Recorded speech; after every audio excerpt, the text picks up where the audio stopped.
हे कोणी सामान्य विभूती नसली पाहिजे, कारण एवढं सामर्थ्य, एवढं तेजस्वी महात्मा अंतरी सुद्धा यत्किंचित अभिमान नाही, हे कोणी सामान्य नसलं पाहिजे. हे कोण आहे म्हणून त्या साधूंनी बाबांकडे बघायला लागले. बाबांचं चपात्या लाटण्याचं काम चालू होतं. तर तेवढ्यामध्ये त्या साधूंनी पाहिलं तर त्यांना चपात्या लाटताना जगद्गुरु जनार्दन स्वामी महाराज दिसत नव्हते, तर भगवान शिवजी दिसत होते. म्हणजे साक्षात भगवान शिवाचा अवतार आहे. बाबाजी म्हणजे सामान्य नाही. आणि मी तुम्हाला सांगतो इथं बसलेल्यापैकी आपण भाग्यवान आहे. जगद्गुरु जनार्दन स्वामी महाराजांनंतर आपलं प्रागट्य झालं, नाही तर स्वतःला माणूस नसतं म्हणून घेतलो. आपल्या जीवनामध्ये आपल्याला सगळ्यांनी तिरस्कार करू द्या हो, पण आपल्याला जवळ करण्याचं काम जर कोणी केलं असेल तर ते जगद्गुरु जनार्दन स्वामी महाराजांनी. म्हणून म्हणताना मला साऱ्यांनी हिनवलं, आज सत्य ही जाणवलं, माझ्या मौनगिरी बाबांना मला माणूस बनवलं, माझ्या जनार्दन बाबांना मला माणूस बनवलं. हे मला साऱ्यांनी हिनवलं, आज सत्य जाणवलं, मला साऱ्यांनी हिनवलं, आज सत्य जाणवलं, माझ्या मौनगिरी बाबांना मला माणूस बनवलं, माझ्या मौनगिरी मला साऱ्यांनी हिनवलं, आज सत्य ही जाणवलं, मला साऱ्यांनी हिनवलं, आज सत्य ही जाणवलं, माझ्या मौनगिरी बाबांना मला माणूस बनवलं, माझ्या मौनगिरी बाबांना मला माणूस बनवलं, मला साऱ्यांनी हिनवलं, आज सत्य जाणवलं, मला साऱ्यांनी हिनवलं, आज सत्य जाणवलं, माझ्या मौनगिरी बाबांनी मला माणूस बनवलं, माझ्या मौनगिरी बाबांनी मला माणूस बनवलं, मला माणूस बनवलं. सगळ्यांनी दूर केलं, पण मला माणूस बनवण्याचं, माणूस म्हणून जगण्याचं सामर्थ्य जर कोणी दिलं असेल तर ते आपल्या बाबांनी दिलं. असं बाबांची उदाहरणं मी 2 तास नाही तर तुमच्या सगळ्यांच्या, आमच्या बाबांच्या कृपाशीर्वादानं 7 दिवस कथा करू शकतो. पण आता आपल्याला दत्तात्रय प्रभू बघायचे, म्हणून त्या माध्यमातून दत्तात्रय भगवान परमात्म्याचं वर्णन करणारा अभंग आहे. तसं जर पाहिलं तर नाथबाबाच्या जीवनाचा विचार केला तर नाथबाबा वारकरी संप्रदायाची पांडुरंग परमात्म्याची भक्ती करणारे, पण आजच्या अभंगामधनं दत्तात्रय भगवान परमात्म्याचं वर्णन करता का? तर दत्तात्रय भगवान परमात्मा, पांडुरंग परमात्मा वेगळा नाहीच आहे महाराज, सगळे देव एकच आहे. भक्ताच्या रक्षणाकरता भगवान परमात्म्यानं घेतलेला अवतार म्हणजे दत्तात्रय भगवान परमात्मा आहे. नवे शास्त्रानं त्या ठिकाणी आपण 33 कोटी देवता म्हणतो, पण 33 कोटी नाही तर 33 प्रकार आहे. मुख्य 55 देवता सांगितलेले आहे. आणि श्रीमद भागवत महापुराणामध्ये 24 अवतार सांगितले. मला वाटतं 24 अवतारामध्ये सुद्धा ज्यांची गणना आहे त्यांचं नाव आहे दत्तात्रय भगवान परमात्मा, दत्तात्रय प्रभू. आता दत्तात्रय प्रभूंच्या जीवनाचा जर विचार केला तर दत्तात्रय भगवान परमात्मा वेगळे नाहीच आहे. ब्रह्मदेव, भगवान विष्णू परमात्मा, भगवान शिव या त्रिदेवाचं एकत्रीकरण म्हणजे दत्तात्रय भगवान परमात्मा आहे. अन्यथा आपल्याला या 3 देवाची भक्ती करायची असेल तर वेगळी करावी लागेल, पण एकत्र 3 देवाची भक्ती करायची असेल तर दत्तात्रय भगवान परमात्मा. व अजून याच्या पुढे जाऊन पाहिलं तर सगळे देव सारखेच आहे महाराज. बघा, आपल्या जीवनामध्ये भगवान शिवाची भक्ती करायची, विष्णू परमात्म्याची, दत्तात्रयांची, सगळ्या देवांना पत्राशिवाय कुठला देव प्रसन्न होत नाही. पत्रं पुष्पं फलं तोयं यो मद्भक्त प्रयच्छति. अर्जुना, माझ्या जीवनामध्ये मी पत्राशिवाय त्या ठिकाणी प्रसन्न होत नाही म्हटले. त्यावेळेला मग प्रत्येक देवाला पत्र आवडतं. भगवान शिवजीच्या जीवनामध्ये बेलपत्र आवडतं, विष्णू परमात्म्याला तुलसी पत्र आवडतं, हनुमंतरायाला रुईचं पत्र आवडतं, तसं दत्तात्रय भगवान परमात्म्याला औदुंबराचं पत्र आवडतं. भगवान दत्तात्रयाचा आवडता वृक्ष आहे औदुंबर. तसं जर पाहिलं तर यांना पत्र आवडतं, यात विशेष नाही हो. प्रत्येक देवाचा त्या वृक्षामध्ये अंश रूपानं भगवान परमात्मा आहे. आता अंश रूपानं त्या वृक्षामध्ये प्रत्येक देवाचा का वास आहे? तर याचं कारण शास्त्र असं सांगतं, बाबा त्यांना पार्वती मातेचा प्राप्त झालेला शाप आहे आणि त्या कारणानं प्रत्येक वृक्षामध्ये भगवान परमात्म्याचा वास आहे. आता पार्वती मातेचा कसा शाप प्राप्त झाला? कथाकल्पतरू नावाचा ग्रंथ आहे, कुणी वाचला असेल, ऐकला असेल, त्यांच्या लवकर लक्षामध्ये. त्याच्यामध्ये वैशंपायन ऋषींचा आणि जन्मेजयाचा संवाद आहे. जन्मेजय हा राजा परीक्षितींचा मुलगा, त्यांचा संवाद आहे. जन्मेजय राजाला वैशंपायन ऋषी कथा सांगतात. एकदा प्रसंग असा निर्माण झाला, पार्वती माता आणि भगवान शिवजी आपल्या उपवनामध्ये एकांत सुख घेत होते. आणि एकांत सुख घेत असताना प्रसंग असा निर्माण झाला, तेवढ्यामध्ये देवांचं काहीतरी काम निघालं आणि काम निघाल्याच्या नंतर अग्निदेवाला पाठवलं. मग अग्निदेवान काही विचार करावा ना, कोणत्या टायमात जावा, कधी जावा. अग्निदेव निघाले तसे लगेच. अग्निदेव निघाल्याबरोबर पार्वती मातेला त्या ठिकाणी भगवान शिवाला कामावर सुखामध्ये व्यत्यय आलं काही वाटलं नाही, पण पार्वती मातेला क्रोध आला आणि पार्वती माता म्हटले अरे भगवान शिवाला सुद्धा याचं काही वाटत नाही. पार्वती मातेला त्यांचा सुद्धा राग आला. कसं मी सांगतो तुम्हाला. समजा आपल्या घरी एखादा मित्र, त्याला काही वेळ कळत नाही, काळ कळत नाही, कधी जावा याच्या घरी काही काय उठलं का सुटलं पण याच्या घरी, उठलं का सुटलं पण त्याच्या घरी. आणि मग त्या माता मौलीला जरा राग येतो. बरं माता मौलीला राग आल्याच्या नंतर तिला राग येतो, पण आपल्याला तरी कळत नसतं ना. मग त्याच्या दणक्यात ती पप्याच्या बापाला जोडून कडी, मग काय मग आई गाई करीत नाही. बरोबर आहे का नाही. आणि काही काही पाहुणे लई चित्र राहत्या महाराज, कधी जावा, किती वेळ थांबावा, काय आहे का नाही. काही काही महाराज त्यांना कळतच नाही. गेला पाहुणा बाबा 1 दिवस थांब, 2 दिवस थांब, पण 3ऱ्या दिवशी घरी निघ. काही काही बिन लाजी राहते. एकदा काय झालं बाबा, आमच्याकडे एक पाहुणा आला, गणेश बाबा. पाहुणा आल्याच्या नंतर काय झालं, तो 1 दिवस राहाय, 2 दिवस राहाय, 3 दिवस राहाय. शेवटी ते नवरा बायको कटाळले. ती म्हणली का हो तुमचा आज काय पाहुणा एवढे दिवस कुठं घरी राहत्या का, त्याला काही घरदार आहे का नाही, त्याला काढून द्या म्हटले. तो म्हणला अगं आता कसं काय काढून देऊ, पण काळजी करू नको, मी युक्ती करतो, त्याला जाय म्हणता येणार नाही, पण बरोबर मी त्याला काढून देतो म्हटले. कसं. मग तो घरमालक त्याच्याकडे गेला. म्हणले पाहुणे आता तुम्ही बरेच दिवस झाले आले, तुम्हाला घरची आठवण येत असेल म्हटले. म्हणले येते ना आठवण, मग आता घरच्याला भेटून यावं म्हटले. जाय म्हणता येत नाही ना. म्हणले घरच्याला भेटून यावं, पण ती याच्या पुढचं बिनलाजी होतं. ते म्हणलं मला घरची आठवण येऊ राहिली बरं का, मग मी त्याच्यामुळे ना आता मी नाही जाणार, मग मला घरची आठवण मुळे आता पप्याच्या आईला पोरायला इकडेच बोलून घेतलं म्हणले. म्हणजे काही नाही अवघडदान करा होतो नाही का. मग त्या पद्धतीने आगणे देऊन निघाले. पार्वती मातेला क्रोध आला. भगवान शिवाला सुद्धा याचं काही वाटत नाही, म्हणून भगवान शिवाचं पार्वती मातेनं सगळ्या देवांना शाप दिला. आमच्या एकांत सुखामध्ये तुम्ही त्या ठिकाणी अडथळा आणल्यामुळं एकांत सुख ज्या योनीला घेता येत नाही ना, ती योनी तुम्हाला प्राप्त होईल. तुम्हाला उद्विज व्हावं लागेल, तुम्हाला वृक्ष व्हावं लागेल. हा शाप प्राप्त झाल्याच्या नंतर आता सगळे देवदेवता म्हणता आमच्यावरती जगाचा सृष्टीचा कारभार चालू आहे, आम्ही वृक्ष झाल्यावर आम्ही काय करायचं. मग त्या ठिकाणी पार्वती माता म्हणते माझा शाप उपभोगावाच लागेल, पण तुम्हाला सृष्टीचा कारभार चालवण्याकरता अंश रूपानं वृक्षामध्ये राहाल, मात्र तुमच्या जीवनामध्ये माझा शाप उपभोगण्याकरता अंश रूपानं आणि प्रत्यक्ष स्वरूपानं मूळ अवतारामध्ये राहाल. म्हणून तेव्हापासून मला वाटतं पिंपळाच्या वृक्षामध्ये भगवान विष्णू परमात्म्याचा वास आहे, वटवृक्षामध्ये भगवान शिवाचा वास आहे आणि लिंबाच्या वृक्षामध्ये लक्ष्मी मातेचा वास आहे. पण पिंपळाच्या वृक्षामध्ये विष्णू परमात्म्याचा जरी वास असेल, पण भगवान विष्णू परमात्म्याची त्या ठिकाणी तरी सुद्धा पिंपळाच्या वृक्षाला अपवित्र म्हटलेलं आहे. मग जन्मेजयानं प्रश्न विचारला का हो विष्णू परमात्म्याचा वास आहे त्याला तरी अपवित्र का म्हटलं. त्याचं कारण असे म्हटले, एकदा प्रसंग असा निर्माण झाला, समुद्र मंथन झालं. आपल्याला सगळ्यांना माहिती त्याच्यातून 14 रत्न निघाले. आपल्याला माहिती म्हणजे आपण काही समुद्र मंथनाच्या टायमाला नव्हतो, तुम्ही काय अमर नाही माझ्यासारखे, म्हणजे मी काय अमर नाही, पण बघा 14 रत्न निघाली. आपण फक्त ऐकून आपण जर पाहिलं असतो बाबा आपण काय कीर्तनाला आलो असतो का. ते सगळे महाराज जाऊ दे सगळेच जाऊ दे म्हटले, ते 14 एक रत्न घेऊन पळून गेले असते तसे नाही का. मग त्या वेळेला 14 रत्न निघाले. त्याच्यातून पहिल्यांदा विष निघालं, नंतर अमृत निघालं. देवाला हे सांगायचं त्या समुद्र मंथनातून का आपल्या जीवनामध्ये सुखाचे दिवस प्राप्त करण्याकरता अगोदर दुःख सहन करावं लागतं. पहिल्यांदा विष आहे. मग त्यावेळेला बाकीचे रत्न सगळे निघाले आणि त्याच्यामधून सगळे रत्न मग कामधेनू वगैरे वगैरे सगळं निघालं आणि त्याच्यातून लक्ष्मी आई साहेब निघाल्या. आता हे मदिरा वगैरे सगळं बाकीचं वाटून घेतलं, पण लक्ष्मी आई साहेब कोणाला द्यावी. दानव म्हणायला लागले आम्हाला पैसे, देव म्हणायला लागले आम्हाला पैसे. लक्ष्मी आई साहेब म्हणजे काही काम कमी सौंदर्यवान नव्हते. जगाला माझ्या मातेनं थोडं सौंदर्य दिलं तर जग इतकं सुंदर दिसतं. ती लक्ष्मी आई साहेब किती सुंदर असेल विचार करा. सगळे म्हणाला आम्हाला पैसे. त्यावेळेला आता मग काय केलं, तिच्याच हातामध्ये वरमाला दिली, तुला ज्याला वरायचं त्यांना वर म्हटले. मग लक्ष्मी साहेब दानवाकडून निघाली. त्या दानवाची अशी छाती फुगली. त्यांना असं वाटलं आता आम्हालाच भेटती काय ते देव काश पाहायला लागले, आता तुमचा नंबरच लागू देत नाही म्हटले. आणि काही लक्ष्मी साहेब फक्त त्यांच्याकडे बघायची पुढे चालायचे.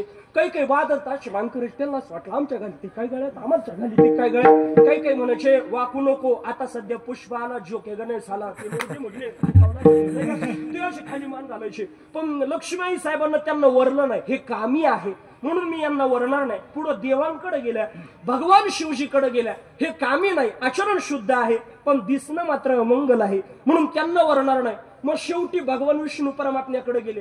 विष्णू परमात्म्यानं विचार केला, ही जर एवढ्याला डावलून आली म्हटलं ती काय आपल्याला कमी त्रास देणार आहे म्हटले.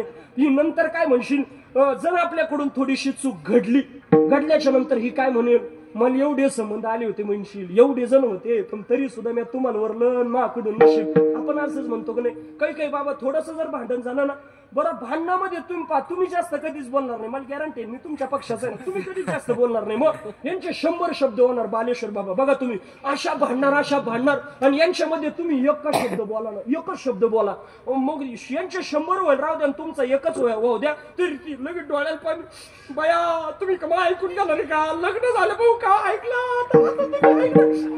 मला असं काही म्हणत्या, बया मला लांबून समज येत, काय तुमच्याशी लग्न केलं. बरोबर आहे, तुला जवळचे कस काय येतील, जवळच्या पुढी नडी माहिती आहे, बरोबर आहे का नाही, पण अवघड आहे.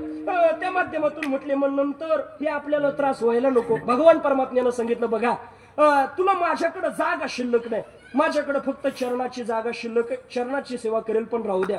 आता लक्ष्मी आई साहेबांनी एक काट घातली, मी तुमच्याशी विवाह करायला तयार आहे, पण माझ्या अगोदर माझ्या बहिणीला तुम्ही वर पहा म्हटले, माझ्या बहिणीला नवरदेव पहा म्हटले. तिची बहीण लक्ष्मीबाई साहेबाचं, तिचं नाव अवदासा असं सांगितलेलं. मग आता तिला वर पाहायचा, कोण वर पाहायचा म्हटले. आता भगवान परमात्म्याला मोठी अडचण निर्माण झाली. आता ते काय त्या काळामध्ये होत्या तेव्हा मुली भरपूर होत्या, आताच्या काळामध्ये असते तसे नंबर लागले असते, बरोबर आहे का ना. पण त्या काळामध्ये जरा मुलं जसं त्या ठिकाणी कमी होते, मुली जास्त. मग त्यावेळेला आता काय करायचं, बरं ती अवदासा काही दिसायला रूपवाडी सुंदर नव्हती. मग तिचे डोळे असे मोठे मोठे, तिचे दात म्हणजे नागराचे फाळ, सगळे असं चित्रविचित्र रूप तिचं. आणि मग त्यावेळेला हिला कोण नवरदेव पाहावा, निघाले भगवान विष्णू परमात्मा. कोणी विवाह करायला तयार नाही. मग एका महात्म्याकडे गेले, त्यांचं नाव आहे उदालक नावाचे ऋषी. भगवान परमात्मा त्यांच्याकडे गेले. उदालक ऋषींना म्हटले, का हो एक काम करा ना. उदालक ऋषींना भगवान परमात्मा म्हणता, मी तुमच्याकरता नवरी आणली, पत्नी आणली, तुम्ही हिच्यासोबत विवाह करता का म्हटले. उदालक ऋषी लग्नाच्याच याच्यात होते, त्यांना असं वाटलं आता मी लग्न केले, मला काही स्वर्गच प्राप्त होतो का काय. ते लग्नाला बिचारे तयार झाले. आणि बरं पाठवायला भगवान परमात्मा आशीड तुला दाखवायला सुद्धा नाही म्हटले. इतकी सुंदर पोरगी, इतकी सुंदर. बरं हे लग्न जमवणार आहे बाबा, लई चित्र त्या सांगायला इतकी आवड. तुम्ही विचार करा, हे मृत्यू लोकातले एवढे जोडून सांगा, त्या तेव्हा ते तर देव होते साक्षात, बरोबर आहे ना. किती जोडून सांगितलं, काय टेन्शनच घेऊ नको. अशी दाखवायला सुद्धा नाही म्हटले, इतकी चित्र आहे का, अशी चित्र नाही म्हटले, इतकी भारी. पण ती बाबवले भेलं, लग्न झालं. आणि लग्न झाल्याच्या नंतर हे निघाले. बरं निघाल्याच्या नंतर काय झालं माहितीये का, हे विवाह झाला दोघांचा, उदालक ऋषींचा अवदशेचा. तिला घेऊन आपल्या आश्रमामध्ये त्या ठिकाणी ते आले. आणि आपल्या आश्रमामध्ये आल्याबरोबर त्या आश्रमामध्ये असं यज्ञ चालू, असे साधू संत जपतप चालू, भगवान शिवजीचं भजन चालू, त्या यज्ञातून धूर चालू यज्ञ देवतेमधून. आणि एवढं निसर्गरम्य वातावरण, असे वृक्ष वगैरे. आणि अवदशेनं पवित्र जागा उडत नाही, ती चांगल्या ठिकाणी राहत नाही. ती म्हणली मी तर थांबणार नाही म्हटले, हे सगळं चित्र विचित्र, म्हणजे चांगली गोष्ट रामबाबतीला आवडत नाही, तिला सगळं विचित्र लागतं. आणि ती तिथं म्हणली मी तर थांबणार नाही. उदालक ऋषी म्हणले, अगं किती गोड आहे, सगळं यज्ञ चालू आहे, जपत पाखंड भजन ऐकायला भेटतं, इथं काय म्हणले मी तर थांबणार नाही बाई, हा काय प्रकार आहे म्हटले, काय आहे का नाही म्हणले, नुसता सगळीकडे धूरच धूर म्हटले, इथं मी थांबणार नाही म्हटले. मग आता काय करायचं, मला दुसऱ्या ठिकाणी न्या. उदालक ऋषींना घेतलं, सगळीकडे फिरले, पण तिला कोणतंच ठिकाण आवडलं नाही. प्रत्येक ठिकाणी भजन कीर्तन चालू. शेवटी काटाळे 2-4 दिवस झाले, आंघोळ नाही, काही नाही, तिला बिचारी काहीच नाही आंघोळीचं. ती म्हटले वैतागले. ते म्हटले काय किती वेळ मला असं फिरवणार आहे, तुला नेमकं ठिकाण लागतं कसं ते सांग म्हटले. त्यावेळेला सांगितलं, जिथं ऐका बरं अवदासा कोणत्या ठिकाणी राहते, जिथं जावाचं भांडण आहे, जिथं भावाचं भांडण आहे, जिथं व्याभिचार आहे, स्वैराचार आहे, अनाचार आहे, अशा ठिकाणी मानल्या. ते म्हटले, अरे मला असं वाटत होतं नवरी भेटली म्हणून मला का स्वर्गच प्राप्त झाला काय, पण ही पत्नी नाही. माझ्यासाठी देवानं जसं दुर्वासांच्या माग चक्र लागलं, भगवान शिवाच्या माग ब्रह्म कपट लागलं, तसंच हे माझ्या माग लागलं. म्हटले आता काय करायचं. मग त्यांनी म्हटले हिच्या तावडीतून कसं तरी सुटलं पाहिजे. मग काय केलं, तिला पिंपळाच्या वृक्षाखाली बसवलं. मी या इडून आलो असं म्हणून निघून गेले. जे धूम टोकली कनी चान्स भेटला मारा. आताच्या काळात असतं त्यावेळेला पिंपळाच्या वृक्षाखाली त्या ठिकाणी सोडलं. आताच्या काळात असतं तर पिंपळाच्या वृक्षाखाली नसतं बाबा, मग कुठं सोडलं असतं माहितीये का, पेट्रोल पंप पेट्रोल टाकायला गेलो का मग बायकोला आपण बाजूला सोडतो, बरोबर आहे का नाही? तिथंच सोडून दिलं असतं, कारण तिथं चान्स राहतो. तिथं स्त्रियांना आतमध्ये बऱ्याच वेळेला स्त्रियांना बाजूला सोडता, मग पेट्रोल टाकायला जाता. मी बऱ्याच वेळेला विचार करत होतो तिथं स्त्रियांना का नेत नाही. मग एक दिवस सहज पाठी वाचली, आग लावणाऱ्या वस्तू बाजूला सोडा. मग मला लक्षात आलं यांना बाजूला काय सोडत असेल, नाही का? मग त्यावेळेला त्यांना तिथं सोडलं आणि सोडल्याच्या नंतर हे निघून गेले. 1 प्रहार झाली, 2 प्रहार झाली, रात्रीची वेळ झाली, अंधार पडला, निड कोणीच नाही. तिला वाटलं भी वाटायला लागलं. तिच्या लक्षात आलं हे मला सोडून गेले. ती रुदन करायला लागली, आपल्या भाषेमध्ये रडायला लागली. पण तिचा रडण्याचा आवाज सुद्धा कमी नव्हता. तिचा रडण्याचा, रुदन करण्याचा आवाज कथाकल्पतरू ग्रंथामध्ये असं वर्णन आहे का तो वैकुंठामध्ये गेला. त्यावेळेला लक्ष्मीबाई साहेब म्हणले, बया मा बहीण संकटामध्ये. म्हणले तुला कोणी सांगितलं? भगवान परवा म्हणले, नाही मला माहिती. म्हटले तुम्हाला काय करायचं? मला माहिती आहे. तिला फोन येऊन राहतो, यालाच काही माहिती राहत नाही, बरोबर आहे का नाही? म्हणले मला माहिती आहे ना. मग तिचा आवाज ओळखीचा. ती टेन्शन मध्ये म्हणले चला पहिल्यांदा. म्हणले अगं काय आपल्या कामात हम काहीच मला बाकीच माहित नाही. म्हणले अगं मा बहिणीला आणायला जायचं. म्हणले आज जाय उद्या जाय. तो नाही ती मा बहिणी म्हणले जाऊ लागल. म्हणले मग आता काय करायचं? भगवान परमात्मा आले. त्यावेळेला अवदासा म्हणते, माझा प्रभू तुम्ही जो वर मला दिला त्यानं माझा तिरस्कार केला, त्याग केला, तुम्ही माझा स्वीकार करा. त्यावेळेला भगवान विष्णू परमात्मा म्हणता, मी पिंपळाच्या वृक्षामध्ये मी तुझ्या सोबत अखंड राहील, तू इथं वास कर. त्यावेळेला आता देवानी वरदान दिलं, पण बाकीच्या देवांना संकट निर्माण झालं. बाकीच्या देवांनी त्या अवदशीला सांगितलं, आता इथं जर ही राहिली म्हटले तर आपल्यावरती सृष्टीवरती मोठं संकट येईल. म्हणून तिला सांगितलं तू भगवान विष्णू परमात्म्यापासून बाजूला राहा, दूर राहा. शनिवारच्या दिवशी मात्र भगवान परमात्मा इथं तुझ्या जवळ येऊन तुला भेटतील. तेव्हापासून शनिवारच्या दिवशी जर पिंपळाच्या वृक्षाची पूजा केली तर विष्णू परमात्म्याचा शनिवारी तिथं वास असल्या कारणानं विशेष फळ आपल्या जीवनामध्ये प्राप्त होतं. विठ्ठल विठ्ठल विठ्ठल विठ्ठल हा मांडायचा आहे. या सगळ्या वृक्षामध्ये वास याचं कारण पार्वती मातेचा शाप आहे. पण तरी सुद्धा पिंपळाच्या वृक्षाला अपवित्र म्हणता, कारण तिथं उदास आहे. पण तरी सुद्धा प्रत्येक भगवान परमात्म्याचा विचार केला तर अंश रूपानं भगवान परमात्मा वृक्षामध्ये. आणि याच्या पुढे जाऊन जर पाहिलं तर आवडणारे पत्र मात्र वेगळंच आहे. पण प्रत्येक देवाला पत्र आवडतं. तसं दत्तात्रयांना औदुंबराचा वृक्ष प्रिय आहे. याच्या पुढे जाऊन जर पाहिलं आपल्या जीवनामध्ये त्यांना पत्र आवडतं यात विशेष नाही. प्रत्येक देवाला नाम प्रिय आहे. तसं दत्तात्रय भगवान परमात्म्याला सुद्धा नाम प्रिय आहे. आणि दत्तात्रय भगवान परमात्म्याला औदुंबर का आवडतो? तर औदुंबरामध्ये विशेष ताकद आहे. गुरुचरित्र ग्रंथाचं आपण पारायण केलं, ज्यांनी वाचलं त्यांच्या लक्षामध्ये त्याच्यामध्ये असं वर्णन आहे का ज्या वेळेला भगवान परमात्म्यानं भक्त प्रल्हादजी करता नरसिंह अवतार घेतला त्यावेळेला भगवान परमात्म्यानं हिरण्यकश्यपू फाडला बाबा. त्यावेळेला त्यांच्या हाताचा दाह व्हायला लागला आणि तो दाह शांत करण्याकरता त्यांनी औदुंबराच्या वृक्षामध्ये हात घातला. त्यावेळेला दाह शांत झाला, शीतल झाला. त्यावेळेला वरदान देऊन टाकलं लक्ष्मी आई साहेबांना त्या वृक्षाला, माझ्या पतीचा दाह तुम्ही शांत केल्या कारणानं आजपासून माझ्या स्वामीस मी या ठिकाणी वास करेल. तेव्हापासून भगवान परमात्म्याचा वास तिथं आहे. आणि ज्या वेळेला आपल्या जीवनामध्ये तपानं उग्रता येते आणि दत्तात्रय भगवान परमात्म्याची अखंड साधन असते म्हणून त्या औदुंबराच्या वृक्षाखाली आहे. आणि अजून जर विचार केला तसं जर पाहिलं तर सगळ्या देवांना सारखं त्या ठिकाणी सामुग्री भजना करता लागते, सगळ्या गोष्टी सारख्या आहे. आणि दुसरा जर विचार आपण पाहिला तर हे देव वेगळे नाहीच आहे. ब्रह्मदेव, भगवान विष्णू परमात्मा, भगवान शिवजी यांचं एकत्रीकरण म्हणजे त्या ठिकाणी दत्तात्रय भगवान परमात्मा. कसं एक ठिकाणी गोड वर्णन आहे बघा. ब्रह्मा विष्णू आणि महेश्वर सामोरी बसले, मला हे दत्त गुरु दिसले, मला हे दत्त गुरु दिसले, मला हे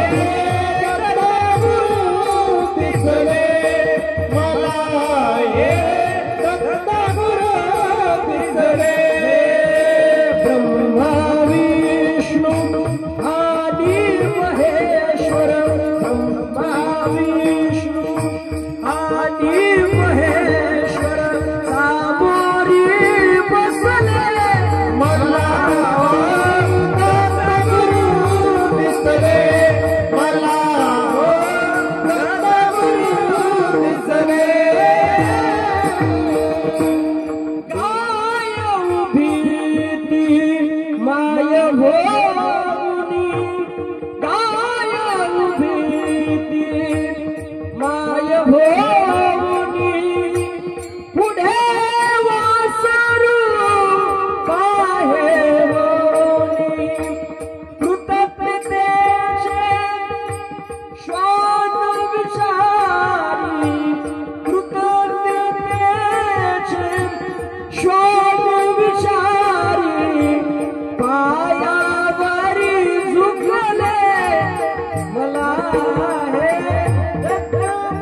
गंगा आणि भगवान त्या ठिकाणी शिवजी या तिघाचं एकत्रीकरण म्हणजे साक्षात त्या ठिकाणी दत्तात्रय भगवान परमात्मा, ब्रह्मदेव शिव, विष्णू परमात्मा यांची भक्ती आपल्याला वेगळी करावी लागेल, पण एकत्रित करायची असेल तर हे त्रिदेव आहे. म्हणून आपल्या जीवनामध्ये दत्तात्रय भगवान परमात्मा म्हणजे या जगतामध्ये सामान्य नाही. ज्याला सुखाची अपेक्षा असेल त्यानं दत्तात्रय भगवान परमात्म्याची आराधना करा. जगातले सगळे सुख तुमच्या चरणावरती मिळवून येतील. इतकी ताकद आहे दत्ता. प्रत्येकाला अपेक्षा आहे बाबा इथं बसलेल्यापैकी मज लागी दुःख व्हावे ऐसे कोणी भावी ना शिवे. मला दुःख प्राप्त व्हावं. इतके दिवस सुखात गेले, आता दुःख या लोकांना वाटतं का? तरी आपल्याला दुःख आहेच. तुम्ही बघा इकडं प्रत्येक जण टेन्शन मध्ये. आपल्या चेहऱ्याचं निरीक्षण करा, इकडे या सगळ्या विभूतींचं चेहऱ्याचं निरीक्षण करा. काही किती तेज आहे बरं, त्यांना टेन्शन नाही असं नाही. आपल्यापेक्षा इकडं कार्यक्रम झाला का तिकडं जायचं, इथं काल सर्वण झालं का तिथं दत्तात्रयांचं प्रागट्य. पण तरी सुद्धा मग काही काय म्हणते महाराज ते फुकटणे राहा, त्याला खायला लय काजून बदाम भेटत राहा. काजू बदाम मग तू खायला. आपल्या पोराला काजू बदाम नाही, मग आपल्या पोराला ते सकाळी उठलेले मम्मी शी मला बिरीड खायचंय. अरे ते तर धुवा दिन काय खायचंय, लय अवघड महाराज. बरोबर आहे का? म्हणजे आपल्या जीवनामध्ये समाधान नाहीच. हे खाण्याचं तेज नाही, हे सगळं साधनेचं तेज असतं. आणि सुख आपल्या जीवनामध्ये प्रपंचामध्ये नाही, साधू सोडून परमार्थ सोडून भेटू शकत नाही. एकदा काय झालं, आमचे गुरुवारी गुरु उदाहरण सांगायचे बाबा. एक जण असा प्रपंचाला कंटाळला आणि तो गेला एका महात्म्यांकडे गेला, एका साधूंकडे गेला. गेल्याच्या नंतर त्या ठिकाणी आमच्या रमेशगिरी बाबांसारख्या महात्म्याकडे गेला आणि त्यांनी सांगितलं बाबाचं दर्शन घेतलं. बाबा म्हणले कसं काय यानं केलं? म्हणले काही नाही, जरा माझ्या जीवनात यानं लय दुःख प्राप्त झालं, मला सुख प्राप्त व्हावं, समाधान प्राप्त व्हावं, माझ्या जीवनामध्ये शांती भेटावी याच्याकरता मी तुमच्याकडे आलो. बाबा म्हणले प्रपंचामध्ये तुला सुखही भेटणार नाही, समाधानही भेटणार नाही, शांती भेटणार नाही. म्हणले मग काय करू? एक काम कर, तुला प्रपंचात सुख समाधान शांती भेटणार नाही, मग तुला परमार्थात यावं लागेल. आणि नसल येता येता एक काम कर, तुला तिथं सुख समाधान शांती नाही भेटणार, मग तू तो पोराचं नाव समाधान ठेवू, तो नाव सुख ठेवू आणि तो बायकोचं नाव शांती ठेवू. तू म्हटलं महाराज खरं सांगू, मी मा पोराचं नाव सुख ठेवू शकतो, मा नाव समाधान ठेवू शकतो, पण पप्या सायचं नाही हो शांती ठेवू शकत. ते का नाही ठेवू शकत मलाच माहिती. मग एक जण दुसऱ्या साधूकडे गेला आणि त्या साधूंना म्हटलं महाराज माझ्या जीवनामधलं दुःख कोणीच घालवत नाही आणि मला दुःख फक्त एकच आहे, पप्याची आई बडबड करते म्हणून दुःख आहे ना, तिचं तोंड शांत झालं पाहिजे असं काही एखादा ताईत भारून मला द्या. बाबा म्हणले लुंगी येणार आहे? म्हणले का बरं? म्हणले असा ताईत मला भारता आला असतं तर मी काल लुंगी गुंडळली असती, नाही का? म्हणजे बघा आपल्या जीवनामध्ये प्रपंचामध्ये त्या ठिकाणी सुख नाही. या जगतामध्ये मृत्यूलोकी सुखाची कहाणी ऐकी जेल कवनाच्या श्रवणी कैची सुख निद्राम तरुणी इंगळाच्या. आपल्या जीवनामध्ये इथं सुख नाही, आपण सुखाचा मार्ग चुकलेलो आहे. आपल्याला सुख जर पाहिजे असेल तर आपण दत्तात्रय भगवान परमात्म्याकडे जा. एखाद्याला वाटत असेल ना माझ्या जीवनातली दरिद्री निघून जावी, श्रीमंती प्राप्त व्हावी, तरी दत्तात्रय भगवान परमात्म्याकडे जा. एखाद्याला वाटत असेल समाधान प्राप्त व्हावं, तरी दत्तात्रय भगवान परमात्म्याकडे जा, तुमचा उद्धार होईल. बघा दरिद्री घालवण्याची ताकद कशी दत्तात्रय भगवान परमात्म्यामध्ये. गुरुचरित्र ग्रंथामध्येच त्या ठिकाणी आलेलं उदाहरण आहे. मला वाटतं अमरपूर नावाचं एक ठिकाण आहे आणि त्या अमरपूर नावाच्या ठिकाणी एक ब्राह्मण राहत होते बाबा. आणि त्या ब्राह्मणाच्या जीवनामधला प्रसंग अतिशय दरिद्री, भिक्षा मागून त्या ठिकाणी अन्न ग्रहण करायचं, त्याच्याशिवाय अन्न प्राप्त होत नव्हतं. आणि तो त्या ठिकाणी भिक्षाटन करायचा, जी काही सामुग्री येणार त्याच्यामधून उदरनिर्वाह करायचा. आणि म्हणून त्या वेळेला त्या ठिकाणी दत्तात्रय भगवान परमात्म्याची मात्र एकनिष्ठेनं भक्ती करायचा. आणि त्या ठिकाणी दारामध्ये वालवडाचं त्या ठिकाणी एक वृक्ष होता, म्हटले घेवड्याचा वृक्ष होता.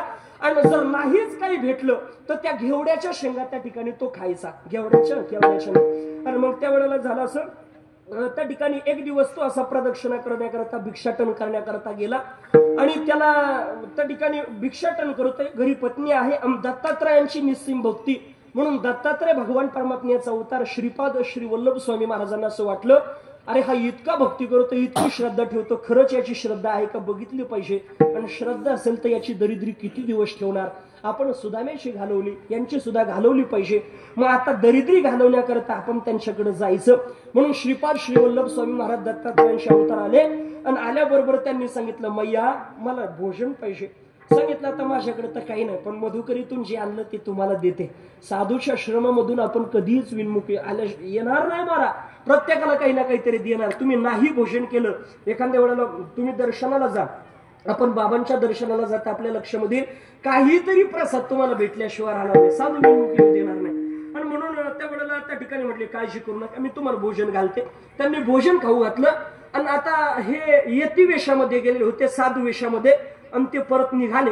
आणि निघाल्याच्या नंतर जाताना त्यांनी काय केलं माहितीये का, तो घेवड्याचा वेल उपटला, उपटून घेऊन ते पाण्यामध्ये टाकून दिला, निघून गेले. आता निघून गेल्याच्या नंतर हिला इतका राग आला, म्हणले गपचिप यायचं, खालत खालून आमचं सगळं, म्हणले ज्याच्यामुळं आम्ही सुखी राहायचो, अन्न भेटायचं, तेच वेल उपटून टाकला, आता काय करायचं म्हटले. पण तरी सुद्धा तिकडून पती आला, आणि पती आल्याच्या नंतर घडलेलं वृत्तांत सांगितलं. आज कुठे बाबा लोक राहते का म्हणले, का त्यांना का घरात यावं का नाही, म्हणजे झालं काय, म्हणजे असं नाही असं झालं. अगं साधूवरती श्रद्धा ढळून देऊ नको. ज्या अर्थी काहीतरी करून गेले त्यांना काहीतरी जास्त पुण्य तुला द्यायचंय, काहीतरी तुझ्या पदरात जास्त घालायचंय, श्रद्धा ठेव फक्त. आणि त्यांना असं वाटलं त्याचं बुड जे होतं महाराज ते असं जाड होतं. आता विचार केला, आता हे बुड जर डोळ्यासमोर दिसलं, एखाद्या दिवशी जर आपल्याला अन्न भेटलं नाही, याच्याकडे लक्ष गेलं तर आपण दुःखी होऊ आणि साधूला दोष देऊ. हा वेल जर ठेवला असता तर आम्हाला भोजन भेटलं असतं, म्हणून साधूला दोष देऊ. मग हे अन्न त्यांना घातलं याचं पुण्य तर भेटणार नाही, उलट आपल्याकडून त्यांची निंदा केल्याचं पाप आपल्याला लागेल. ते लागू नये, याच्याकडे दृष्टी जाऊ नये, याच्याकरता आपण ते मुळच उपटून टाकलं पाहिजे म्हटले. ते मूळ खांदायला बिलगले. पण भगवान दत्तात्रयांना त्यांचं दरिद्र्य घालवायचं होतं, त्याचा परिणाम खमता खमता त्यांना खाली एक भला मोठा हंडा लागला. कशाचा तुम्ही बोलत चला, नाही बोलले तुम्हाला काही सुचत, मी काही बोलायला लागतो. मग तुम्ही कशा, धनाचा, बरोबर आहे का ना. धनाचा हंडा त्यांच्या जीवनामध्ये त्या ठिकाणी त्यांना सापडला.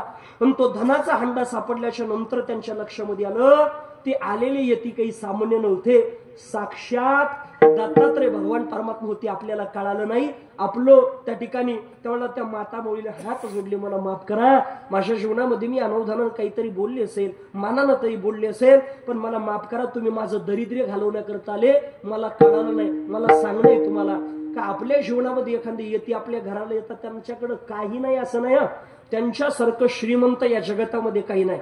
इथं बसले एखाद्या महात्म्यानं देवाकडे त्रैलोक्याचं राज्य मागितलं तर देवामध्ये इतकी ताकद आहे, महात्म्यांना त्रैलोक्याचं राज्य देऊ शकतो. पण त्यांच्या जीवनामध्ये त्यांना विषय सुख नको आहे, आणि म्हणून त्यांच्या जीवनामध्ये अखंड त्यागी जीवन जगत असा. आणि एखादा महात्मा आपल्या घरी आला ना, नाही त्यांची सेवा करता आली तर चालेल, पण अनावधानानं आपल्या मुखामधून वाईट शब्द निघू देऊ नका, कारण कोणत्या रूपामध्ये कोणते महात्मा किती अधिकारी असेल आपल्याला सांगता येत नाही.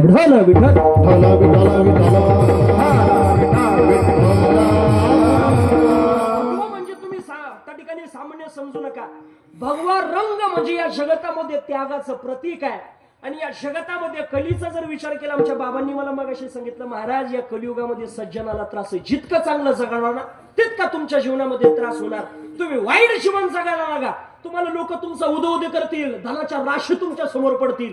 आणि भगवान परमात्मा जशी आई लेकराला, लेकरू रडायला लागल्याच्या नंतर त्याच्या जीवनामध्ये ते शांत बसावं म्हणून त्याच्या हातात बाहुले देते, नोट देते, काहीतरी बाबा एवढे वेळ थांब, काहीतरी बिस्किट देते.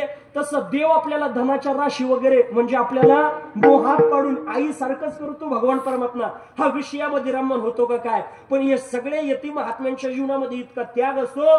भगवान परमात्म्यानं धनाच्या राशी काही उभारलं तरी त्याचा त्याग त्यांच्या जीवनामध्ये असतो. नाहीतर या कलियुगाचा विचार केला, इतकं पाप या कलियुगामध्ये वाढलेलं आहे महाराज, का आज अशा काही गोष्टी आपल्या कानावरती ऐकायला भेटतात का असं वाटतं एवढं पाप झालं तरी ही धरणी माता का आहे, ही चंद्र सूर्य एवढं पाप का बघतात. पण ते चंद्र सूर्य तोपर्यंतच आहे, ही धरणी माता तोपर्यंतच आहे शाबूत, तोपर्यंत ती पाप सहन करेल. जोपर्यंत या देशातलं भगवं शिल्लक आहे ना तोपर्यंत या धरणी माताला काही होणार नाही. नाहीतर आजचं पाप बघितलं तर या जगतामध्ये ही धरणी माता कधी दुभंगून जाईल ना आपल्या कधी नाश होईल महाराज सांगता येत नाही. भगवं म्हणजे काही सामान्य समजू नका. भयरहित आणि गर्वरहित जे आहे त्याला भगवं म्हणतात.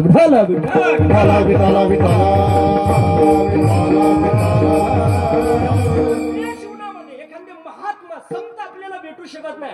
आपल्या पूर्व पुण्याच्या बळानं आपल्याला भेटलेला काहीतरी भाग्य आहे, आपलं भाग्य समजा. कारण संतांमध्ये किती ताकद आहे. आज आपल्या भूमीचं पुण्य आहे, पुण्यामुळे आमच्या रमेशगिरी बाबांचं प्रागट्य या गावाला झालं. पण सामान्य समजू नका, बाबा जरी आमच्या जगद्गुरु जनार्दन स्वामी महाराजांच्या स्थळावरती असेल ना तरी वर्षातून एकदा येता. याचं कारण त्यांना इथे येण्याची गरज नाही बाबा. तुम्ही किती आमंत्रण द्या, किती काही करा, आपल्या जीवनामध्ये महात्म्यांना मिरवणूक काढा, ती सारखी निंदा करा, ती सारखी स्तुती करा, वंदन करा, ते सारखं आहे. हे काही आपल्याला भाडून येत नाही. इथं येण्याचं कारण एकच आहे, माझा जन्म जर त्या गावामध्ये झाला असेल तर या सगळ्या समाजाचं, माझ्या गावाचा, माझ्या भूमीचा, प्रत्येकाचा, चराचराचा उद्धार करणं माझं काम आहे. आणि म्हणून बाबा येताना आपल्या जीवनामध्ये एकटे नाही येते, हे सगळे महात्मे घेऊन येतात. वर्षातून एकदा जरी येत असेल, पण ऐका, वर्षातून एकदा बाबांचं येणं आणि वर्षातून एकदा तुम्ही बाबांचं घेतलेलं दर्शन म्हणजे पुढच्या वर्षापर्यंत पुरेल इतकी ऊर्जा आपल्याला देऊन जातात. सामान्य ताकद नाही महाराज. उद्धराया जन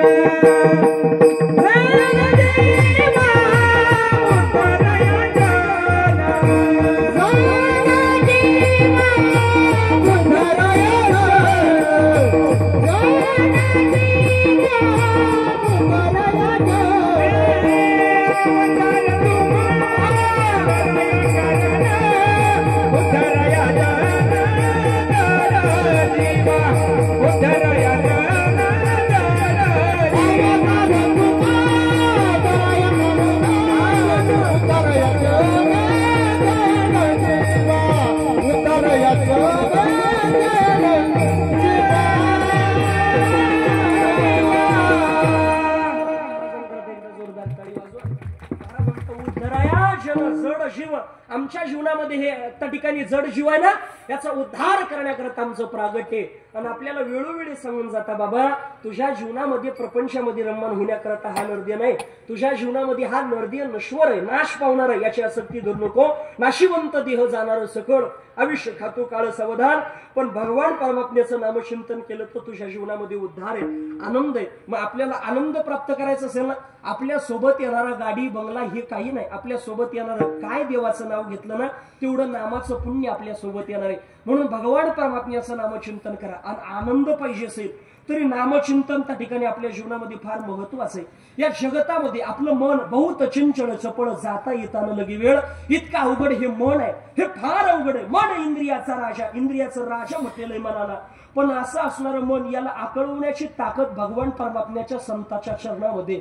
मग ते ज्या वेळेला स्थिर होईल, ते ज्या वेळेला थांबतं, त्यावेळेला त्याच्या जीवनामध्ये समाधान आहे. बघा, मग त्या माध्यमातून आपल्या जीवनामध्ये स्थिर करण्याचं ठिकाण एक तर साधू पाहिजे, एक तर देव पाहिजे, तर आपल्या जीवनामध्ये त्या ठिकाणी उद्धार होईल.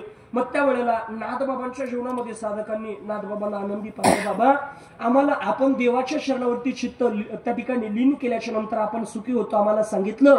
पण आमच्या जीवनामध्ये तुम्ही आम्हाला आनंद दिसताय, तोच परमानंद आमच्या जीवनामध्ये प्राप्त व्हावा याच्या करताना आमच्या जीवनामध्ये त्या ठिकाणी आम्ही त्या ठिकाणी प्रयत्न करत आहे. पण तुम्ही काय केलं म्हणून आनंद झाले, तर त्यावेळेला महाराज म्हणता आम्ही एकच केलं. आम्हाला ध्यान करायचं असेल तर दत्तांचं, गान करायचं असेल तर दत्ताचं, त्याचा परिणाम आमच्या जीवनामध्ये तो आमचा 20वा झाला अभंगाचं पहिलं शरण. दत्त गावा दत्त गावा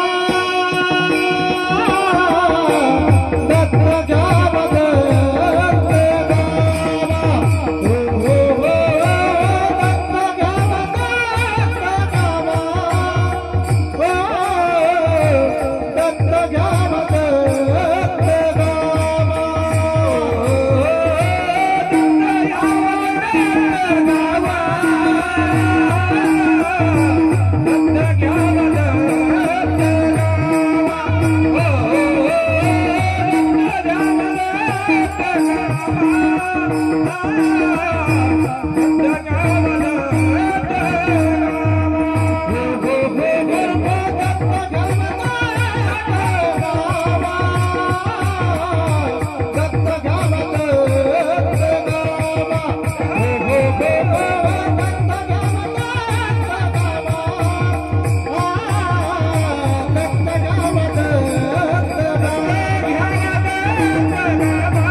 अतिशय गोड. महाराज म्हणतात दत्त घ्यावा, दत्त घावा, दत्त आमचा विसावा.